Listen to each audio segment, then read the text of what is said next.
दोस्तों नमस्कार, मैं सौरभ गोस्वामी। हमारे साथ हैं डॉक्टर चंद्रपाल यादव जी, जो इस समय ललितपुर में हैं। इन्हीं से मौजूदा चुनावी माहौल जो मध्य प्रदेश में चला उस पर चर्चा करेंगे। प्लस आज किसान पुत्र कहें मुलायम सिंह यादव जी की पुण्यतिथि है, उसको लेकर तमाम जगह अपने सभी लोग अपने श्रद्धा सुमन अर्पित कर रहे हैं। आपने भी अर्पित किया। सर स्वागत है आपका। पहले तो मुलायम सिंह जी के बारे में क्या कहेंगे? देखिए, आप सब जानते हैं कि माननीय मुलायम सिंह यादव गरीब, कमज़ोर, दलित, शोषित, पीड़ित लोगों के नेता थे और उन्होंने उनको हमेशा न्याय दिलाने के लिए, समाज में इज्जत दिलाने के लिए उनको जो है हर प्रकार से मदद करने का काम किया, उनके लिए संघर्ष किया, सत्ता में रहते हुए उनकी मदद की।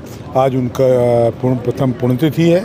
हम लोगों ने जगह जगह उनके प्रथम पुण्यतिथि को मनाया है और उनको जो है श्रद्धा सुमन अर्पित किया। डॉक्टर साहब, आप चूंकि बुंदेलखंड की राजनीति का, यहाँ के उत्तर प्रदेश मध्य प्रदेश की राजनीति का एक बड़ा चेहरा है, किस प्रकार से राजनीति बदल रही है? पहले कैसी थी, आज क्या हो गई?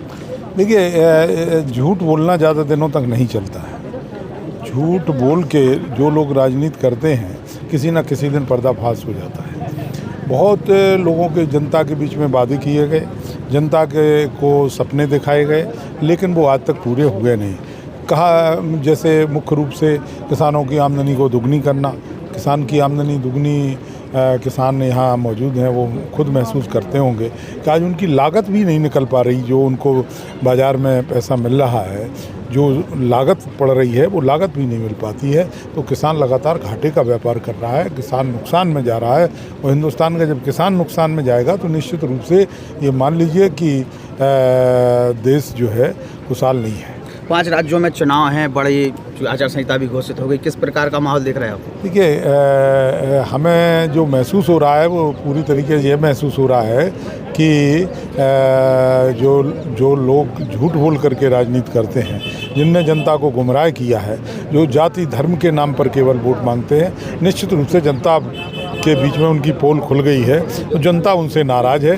अब बाकी किसको वोट करेगी ये मतदान। डॉक्टर साहब, राहुल गांधी ने आज प्रेस कॉन्फ्रेंस की, जातिगत जनगणना की वो बात कर रहे हैं, लगातार कर रहे हैं। देखिए, ये मुद्दा शुरुआत में माननीय मुलायम सिंह यादव जी ने उठाया था और माननीय मुलायम सिंह यादव जी ने कहा था कि बहुत से लोग ऐसे हैं जो कमज़ोर लोग, छोटी जातियों के लोग, जिनकी कहीं गिनती ही नहीं होती। वो चाहते हैं कि जातिगत जनगणना हो और जिसकी जितनी जो है संख्या है उस तरीके से उनको हिस्सेदारी मिले।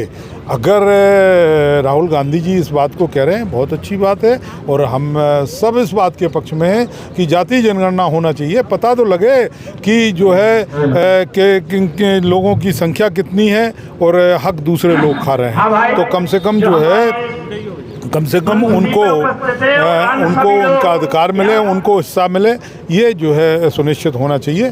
तो उन्होंने जो मांग की है बिल्कुल सही। बुंदेलखंड की राजनीति की बात करते, झांसी की राजनीति की बात करते, दीपनारायण यादव के बारे में क्या कहना चाहेंगे? आजकल छोड़ के मध्य प्रदेश भगे हुए हैं वो। तो नहीं, छोड़ के मध्य प्रदेश नहीं भगे हुए हैं। वो पहले से भी जो है निवाड़ी क्षेत्र से चुनाव लड़ते हैं। उनकी पत्नी वहाँ से MLA रही हैं और वो चुनाव लड़ते हैं। पिछले बार भी चुनाव लड़े थे, हार गए थे। इस बार भी चुनाव लड़ रहे हैं वो समाजवादी पार्टी से। जो अलायंस हुआ है, इंडिया अलायंस, उसको किस तरीके से देख रहे हैं? भविष्य की राजनीति देश की कैसे होने वाली है? इंडिया अलायंस जो बना है वो देश की राजनीति के लिए बना है। संसद के चुनाव में इंडिया अलायंस जो है आज से ही बन गया, लेकिन उसके बावजूद भी चूंकि हम लोगों की विचारधारा आज की तारीख में एक है, मुद्दा एक है, तो हम लोग प्रयास कर रहे हैं कि समाजवादी पार्टी और कांग्रेस पार्टी का गठबंधन हो और मैं समझता हूं कि गठबंधन होगा। डॉक्टर साहब, आपने तमाम आंदोलन किए होंगे, लड़े भी होंगे, लोहिया जी के साथ भी रहे होंगे। मौजूदा समय में विपक्ष कमजोर है, आवाज़ नहीं उठा पा रहा, मीडिया भी आवाज़ नहीं उठा पा रही आपके साथ साथ। आप हम यही कह रहे हैं कि मीडिया जो लोकतंत्र का चौथा स्तंभ है वो आवाज़ नहीं उठाता। अगर जो बात करते हैं वो बात पूरी जनता के बीच तक नहीं जा पाती, असलियत नहीं जा पा रही है। आज जो है विपक्ष के लोग जो बात कहते हैं उनको फर्जी मुकदमा कायम करके, CBI के डर से, इनकम टैक्स के डर से, ED के डर से उनको डराया जाता है कि वो आवाज़ ना उठाएं, जिससे कि जो है जनता के बीच में हकीकत ना पहुंच पाए। आपके ही साथ ही संजय सिंह जी को गिरफ्तार कर लिया गया ED द्वारा, क्या कहें? बिल्कुल, इसकी हम घोर निंदा करते हैं। उनको ज़बरदस्ती फंसाने का प्रयास किया गया है, केवल इसलिए कि वो ओजस्वी वक्ता थे, पार्लियामेंट में भी बोलते थे, बाहर भी अच्छा बोलते थे और उन्होंने तमाम सरकार की जो